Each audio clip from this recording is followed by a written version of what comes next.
ഇന്നൊരു meal prep കണ്ടാലോ? ഇതെൻ്റെ 3 പേരടങ്ങുന്ന ഒരു ഫാമിലിക്ക് വേണ്ടിയിട്ടുള്ള പ്രിപ്പറേഷനൊക്കെയാണ് ട്ടോ കാണുന്നത്. അപ്പോൾ നമുക്കിത് എങ്ങനെയാണെന്ന് നോക്കിയാലോ? ആദ്യം ഞാനിവിടെ റൈസാണ് കേട്ടോ കുക്ക് ചെയ്തെടുക്കുന്നത്. ഞാൻ ഏകദേശം ഒരു 1.5 ഗ്ലാസോളം റൈസ് ഞാൻ കുക്ക് ചെയ്തെടുത്തിട്ടുണ്ട്. പിന്നെ ഞാനിവിടെ കുറച്ച് പക്ചോയ് എന്ന് പറഞ്ഞ ലീഫാണ് ഞാൻ കട്ട് ചെയ്തെടുക്കുന്നത് കേട്ടോ. പിന്നെ ഈ സ്വീറ്റ് പൊട്ടറ്റോയും പക്ചോയും കൂടി ഒന്ന് ബേക്ക് ചെയ്തെടുക്കാനാണ്. അപ്പോൾ ഇതിൻ്റെ റെസിപ്പിയൊക്കെ എനിക്ക് ChatGPT ആണ് കേട്ടോ തന്നിട്ടുള്ളത്. ഞാനെല്ലാം തന്നെ ChatGPTയോടാണ് ഇപ്പോൾ ചോദിക്കാറുള്ളത് കേട്ടോ. അപ്പോൾ ഞാനൊന്ന് ബേക്ക് ചെയ്യാൻ വെച്ചിട്ടുണ്ട്. പിന്നെ ഞാനിവിടെ ചിക്കൻ്റെ ബ്രസ്റ്റ് ഒന്ന് കട്ട് ചെയ്തിട്ട് ഞാനൊന്ന് മസാലകളൊക്കെ തേച്ച് ഞാനും അതൊന്ന് ബേക്ക് ചെയ്യാൻ വെച്ചിട്ടുണ്ടായിരുന്നു. പിന്നെ ആ റൈസ് സെറ്റായി ഞാനൊരു പാത്രത്തിലേക്ക് മാറ്റിയിട്ടുണ്ട് കേട്ടോ.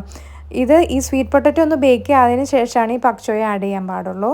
ഇനി അടുത്ത് ഞാൻ കുറച്ച് വെജിറ്റബിൾസ് ആണ് കേട്ടോ ഒന്ന് വഴറ്റിയെടുക്കുന്നത്. അത് ഏകദേശം ഒരു 5 മിനിറ്റത്തേക്കാണ് കേട്ടോ ഞാൻ ചെയ്തിട്ടുണ്ടായിരുന്നുള്ളൂ. ഒലിവ് ഓയിൽ ആഡ് ചെയ്തിട്ട് പിന്നെ കുറച്ച് ഉപ്പും കൂടെ ഇട്ടിട്ട് ഒന്ന് വഴറ്റിയെടുക്കുകയാണ് ചെയ്തത്. പിന്നെ ഞാനിവിടെ സാലഡാണ് കേട്ടോ അടുത്ത് റെഡിയാക്കുന്നത്.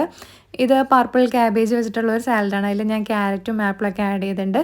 പിന്നെ ഞാൻ കുറച്ച് ഡ്രസ്സിങ്ങും ചെറുതായിട്ടൊന്ന് കൊടുത്തിട്ടുണ്ട് കേട്ടോ.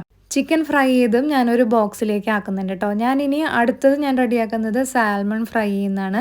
അപ്പോൾ ഇതിൻ്റെ മസാലയ്ക്കായിട്ട് ഞാൻ കുറച്ച് മഞ്ഞൾപ്പൊടി പിന്നെ അതുപോലെ തന്നെ പാപ്രിക്ക പൗഡർ ഉപ്പ് പിന്നെ അതുപോലെ തന്നെ ഒലിവ് ഓയിലൊക്കെ ആഡ് ചെയ്തിട്ടാണ് കേട്ടോ ഉണ്ടാക്കുന്നത്. പിന്നെ ഞാൻ കുറച്ച് ബട്ടറും കൂടി ഇട്ടിട്ടാണ് കേട്ടോ ഞാൻ ചെയ്യാറുള്ളത്. പിന്നെ അടുത്ത് ഞാൻ റെഡിയാക്കുന്നത് ഇവിടെ ബ്രേക്ക്ഫാസ്റ്റിനായിട്ടുള്ള റെസിപ്പിയാണ് കേട്ടോ. ഞാനിവിടെ ഓവർനൈറ്റ് ഓട്സാണ് ഉണ്ടാക്കുന്നത്. അപ്പോൾ ഞാനിവിടെ പഴം വെച്ചിട്ടുള്ളതായിരുന്നു കേട്ടോ ഇട്ടായിരുന്നത്. പിന്നെ ഞാൻ കുറച്ച് നട്ട്സും കൂടെ ആഡ് ചെയ്ത് കൊടുത്തിട്ടുണ്ട്. അപ്പം നമുക്ക് പഴം അല്ലെങ്കിൽ വേറെ ഏതെങ്കിലും ഫ്രൂട്ട്സൊക്കെ ഏത് ഫ്രൂട്ടാണെങ്കിലും നമുക്ക് ആഡ് ചെയ്ത് കൊടുക്കാം കേട്ടോ. അപ്പോൾ ഞാനിവിടെ ബ്രേക്ക്ഫാസ്റ്റ് ആയിട്ട് എപ്പോഴും ഇതാണ് കഴിക്കാറുള്ളത്. ഇതൊക്കെയാണ് ഞാൻ ഉണ്ടാക്കിയിരിക്കുന്ന ഐറ്റംസ് കേട്ടോ. അപ്പോൾ ഇതുപോലത്തെ വീഡിയോസൊക്കെ ഇഷ്ടമാണെങ്കിൽ കമൻറ്റ് ചെയ്യുക, അതുപോലെ തന്നെ ലൈക്ക് ചെയ്യുക കേട്ടോ.